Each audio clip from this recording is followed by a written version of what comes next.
Hey guys, thank you for coming and watching. This is our channel where we talk about things from Generation Xer from the South's point of view, Southern Gen X. And today I was thinking about movies and how much different it was when I was a child in the 80s and 90s than it is now.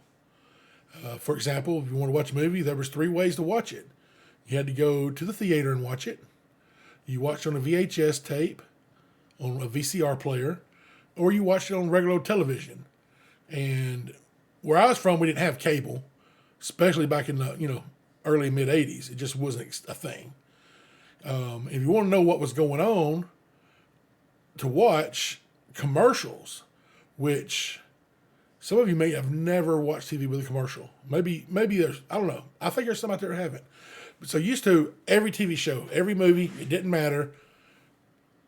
You had commercials on them because we only had three channels. And, we had an ABC channel, a CBS channel, an NBC channel. This is before Fox was the regular TV station. And so, you watch what was on, but during your shows, say if it was a 30-minute television show, like a sitcom, there was really only like 15, 20 minutes of TV because it stopped every few minutes and gave a commercial. Now, this is where you would find out about movies that were going to be at the theater. They'd play the previews that now we watch on YouTube and see on Facebook or TikTok or Instagram. Those, the only way we saw those was by watching television. That's how we knew what movies were going to come out in the future. I mean, that's how we knew Return of the Jedi was coming out, or how we knew Ghostbusters. Oh, that looks good, I want to watch it. And then you have to remember it because there's no way to look it up and keep track of it. And you might, when you see the commercial for it again. And they might show the commercial 6 months, coming Christmas. And they might show that in July. And you got to remember what comes out in, December. And that was commercials. Friends, you'd hear from friends what movies were out. Newspaper ads. The newspaper was, physical newspaper like you see on people have on TV. And you got it out, and there was a section for entertainment. And it showed not only what movies were out at which theaters, it showed the times they started. Or you'd call the theater and be like, hey, what's playing? What time? How much? That was how we knew about movies that were in the theaters. You called or you looked them up in the newspaper. And like I said, the movie theaters sent it to the newspaper every day, the times that everything was going to be on. Now for TVs, again, the newspaper was something we used because it would print a channel guide in the newspaper every day. But we also had these, we got in the mail every month or I don't know, I guess it was weekly. I can't remember. It's been so long, but it was a TV guide. And it was a little catalog. It was about that big and about that thick. And it had every channel listed you could think of. And it showed you what was coming on for every time block for the next week or month or however long the TV guide was back then. And then if we wanted to watch something on VHS, like a movie that was used to be at the theaters and we missed it or we just wanted to see it again, we literally either called or went to the store. There was a store. There's several of them. The biggest one that ever was Blockbuster. In our area, we had Blockbuster Movie Gallery. Then we had some privately owned. You would go to the store and, hey, what new releases do you got? And they would be like, all right, these are the movies we got. And then you had to be like, do you have any in? Imagine that. Right now, we know that from the time of recording this video, in about 30 days, Ant-Man Quantumania of Madness, or whatever the title of this one is, the most current Ant-Man, it's in the theaters now. In about 30 days, we know it's going to be on Disney Plus. And anybody who wants to watch it, all they got to do is go to Disney Plus and watch it. Or if you have Prime and say you don't have Disney Plus, you can rent individual movies through Amazon Prime.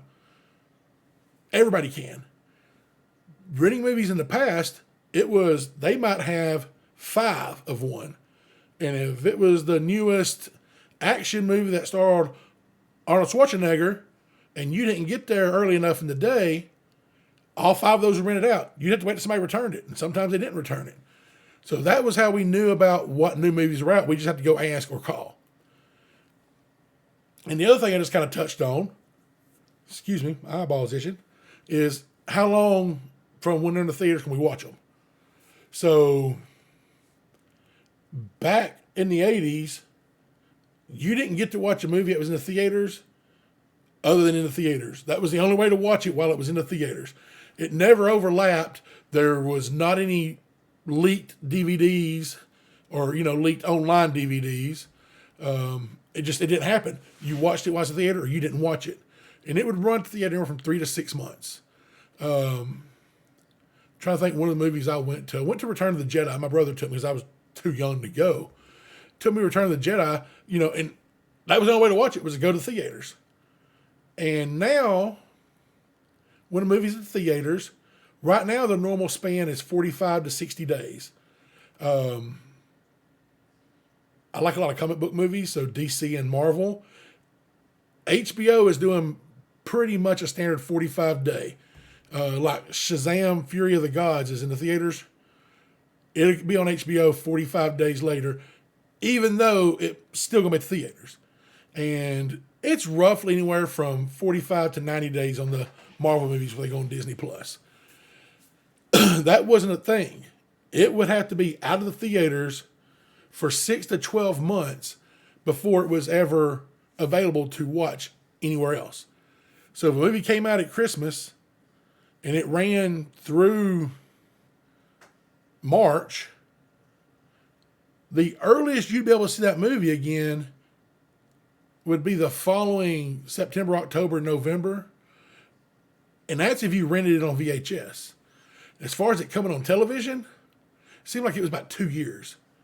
So if you didn't want to rent it on VHS and you wanted to wait for a movie to come on TV, which you had to watch with commercials, you're looking at, over 2 years from the time it came out to theaters so you could see it on your television. And that's just how it was. Sometimes you'd forget. You'd forget about a movie and you'd see it pop up, or you'd be in a video store and be like, oh, I wanted to see that movie so bad. And I forgot all about it because we didn't have social media tell us about it. We didn't have the internet. We didn't have Facebook and Google and all of that. You just didn't know. Once it was out of sight, it was out of mind. And sometimes it was really cool, but sometimes it was frustrating. But it's changed a lot. And I think this is a lot of reason you see so many people from my generation who are so into movies, is because we can remember when it was very hard. Movie and music too was something that you had to work to consume movie and music. And I'll do another video about music, but you really had to work. And if you missed it, you missed it. It might be 2 years for you had an opportunity to see it again. And so movies have changed so much. For me, that's one of the advances of technology I love, because I don't miss out on good movies anymore. Anyway, I just felt like I want to talk about that today. I appreciate y'all watching. Thank all of y'all. Hope you have a great day. Love y'all. And God bless y'all.